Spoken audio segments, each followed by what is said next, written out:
আমাদের এখানে অনেকগুলাই মুসলমানগুলাই গফরগাঁও, তারপর ময়মনসিং, তারপরে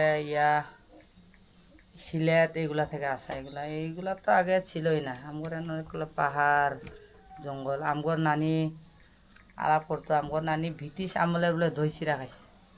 ব্রিটিশ আমলের দই চিরা, তার মানে 47 সালের আগে, হ্যাঁ দেশ ভাগ যখন হয় নাই। হ্যাঁ, তখন আমগর নানি তখন বলে যুবতী ছিল। আমাদের নানি ব্রিটিশ আমলে দই চিরা কেমনে করে খাইছে, তারপরে শেখ কেমনে কি আমল জানি বলতো ওটা, শেখ নিয়ে আমল, এগুলা অনেক কিছু বলতো আমগর নানি। অনেক পুরান আমগর নানি, আবার 111 বছর বাঁচছে। 111 বছর। তারপরেও আমগর নানি এই যে সোনামুখী শুয়ে আছে না, হ্যাঁ, চিকন ছোট চিকুন ছোট্ট, এটা করতো, সুই ঢুকায়া সুতা ঢুকায়া কাপড় সেলাই করতো। তাই নাকি? হ্যাঁ, আবার আমরা যখন ছোট ছিলাম তখন দেখছি তো একবার গুজা হয়ে আছে, হাঁটলেও তারপরেও হাতুর দিয়ে লাঠি লাগে নাই। লাঠি লাগে না, ওই পাথর ভাঙছে আমগর নানি। আমরা বুসমানে গেছি, পাথর ভাঙছে, পাথর ভেঙে খাইছে। আমগর নানি এমনি অনেক গল্প বলতো। রাত্রে আমরা শুয়ে শুয়ে গল্প শুনতাম। অনেক শকুন্তলা, গহুর বাসায়, ভানেসাপুরি, এগুলো অনেকগুলোই গল্প বলতো, আমরা অনেক শুনতাম আমগর নানি। তারপরে 111 বছরে মারা গেছে আমগর নানি। 111 বছর। তারপরেও কি চোখের পাওয়ার! আমরা তো এখন চশমা ছাড়া রাত্রে দেখি না, লিখতে পারি না, না, চশমা ছাড়াই দেখা যায় না। দেখা যায় না। আমি কিন্তু রাত্রে কিন্তু চশমা, যে কোনো একটা জিনিস পড়তে গেলে চশমা নেই।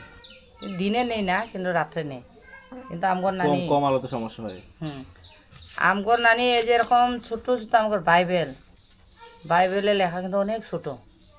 এই বাইবেল পড়তো, রাত্রেও বসে বসে বাইবেল পড়তো। বাইবেল তো ইংলিশে লেখা থাকে না? না না, বাংলাতে লেখা। বাংলা আছে? হ্যাঁ, বাংলা আছে। আমগর নানি তো আগের ক্লাস 5 পাস করছে, কিন্তু ক্লাস 5 পাস করলেও কী হবে, কিন্তু আমগর নানি যেগুলো পড়তো, এখন ইন্টারমিডিয়েট যারা ডিগ্রি পাস করছে তারাও পারতো না।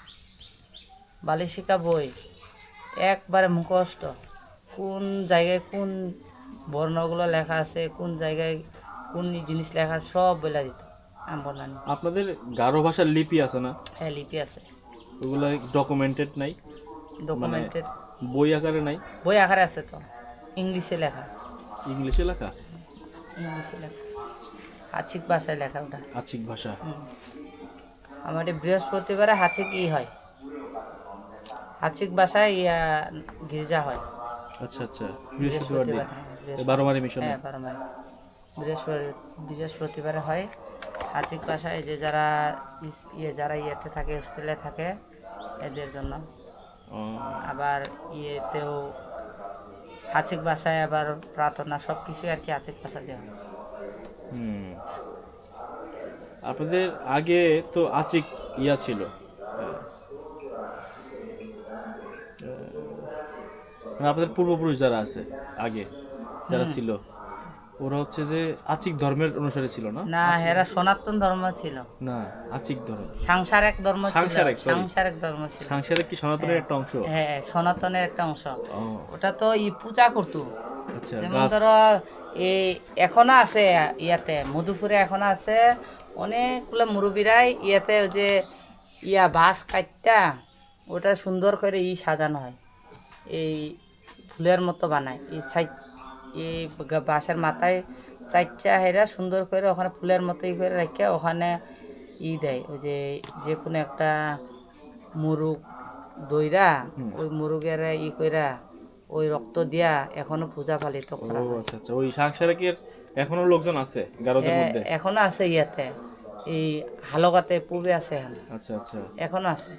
মানে ওনারা কি খ্রিস্টান ধর্ম পালন করে না? না, মানে সে আগেরটাই থাকে ওগুলো। আর এখন যুগে সবাই খ্রিস্টান ধর্মে পালন করে, কিন্তু আগেকারে যেমন ধরো বয়স্ক লোকগুলো আছে না, এখনো তারা এটা না, বিশ্বাসযোগ্য না তারা। আগের ধ্যান ধারণাতেই আছে। হ্যাঁ, আগের ধ্যান ধারণাতে আছে, অনেকগুলো লোকই আছে। আমরা তো যে মধুপুরে গেছি, জয়নাগাছাতে গেছি যে বউ নেওয়ার জন্য, এখান থেকে বউ নিয়ে আসছি। ওখানে গেছি, অনেক জায়গাতে দেখি এগুলা এখনো রয়ে গেছে। এখন কি বউ আসে? হ্যাঁ এখন বউ আসে? হ্যাঁ, বউ আছে। আগে তো ছেলেরা যাইতো। আগে তো ছিল ছেলেরা যাইতো, এখন ছেলেরাও যায় মেয়েরাও আসে, এখন অনেকগুলাই আছে। আমাদের ওখানে জয়নাগাছা থেকে একজন বউ নিয়ে আসা হয়েছে, তারপরে গোয়ালবাতান থেকে একজন, মঞ্চপাড়া থেকে একজন, তারপরে ইয়ে থেকে ওই যে সন্ন্যাস কি কয় সাধুপাড়া, সাধুপাড়া। সাধুপাড়া থেকে একজন, এখন অনেকজনে বউ নিয়ে আসে। আর ভরতপুর থেকে আনা আসে। বিরিশিরি দুর্গাপুরে তো অনেক গারো সম্প্রদায়ের লোক আছে। ওদিকে তো অনেকগুলাই, আর ওদিকে সব শিক্ষিত, হ্যাঁ, তারপরে ধনী ব্যক্তি ওদিকে। ধনীও বেশি। এখনো ওদিকে তো প্রাকৃতিক সম্পদের অভাব নাই আপনার। ওদিকে এখনো এদের অনেকগুলো সম্পত্তি রয়ে গেছে। হুম। আমাদের আমাদের তো কম সম্পদ ছিল না, আমাদের নানিরা আলাপ করছে। তারপরে এখন আমরা জানি এখান থেকে যে আবাদ ফসল করে, এগুলো আমাদের অনেকগুলো আদিবাসীদের সম্পদ। এগুলো এখনো অনেকগুলো সম্পত্তি মুসলমানরা যে খায়, হুম। এখনো তারা স্থানীয়ভাবে নিতে পারে না। এখনো যদি ওই রকম কাছারিতে যায় বা ইয়েতে যায়, আমরা ভূমিহীন অফিসে যাই, হুম। এখনো আমরা যদি করি তাহলে আমাদের জমি এখনো অনেকগুলো আছে, ওইসব জমি কি আপনাদের নামে রেকর্ড করা না? রেকর্ড করায়। কিন্তু এরা সাংবারক দিয়ে এরা এখন করতেছে, বুক দখল করে খাইতেছে। ও। এই যে আজকে একটা ইয়েতে গেছে, আমার বলছিল, আমি আবার যাই নাই। পরে যে আজকে একটা বিচারে গেছে, যে এখানে বসেছিলেন নীলি শামা, হুম। হুম।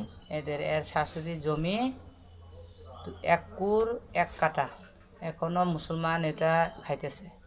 এরা ওটা আবার ভূমি অফিসে যায় কাগজপাতি করে এদের নামে খাজনা খারিজ দিয়া আনছে, কিন্তু দখলে আছে মুসলমানদের, এখনো তারা ছাড়তেছে না।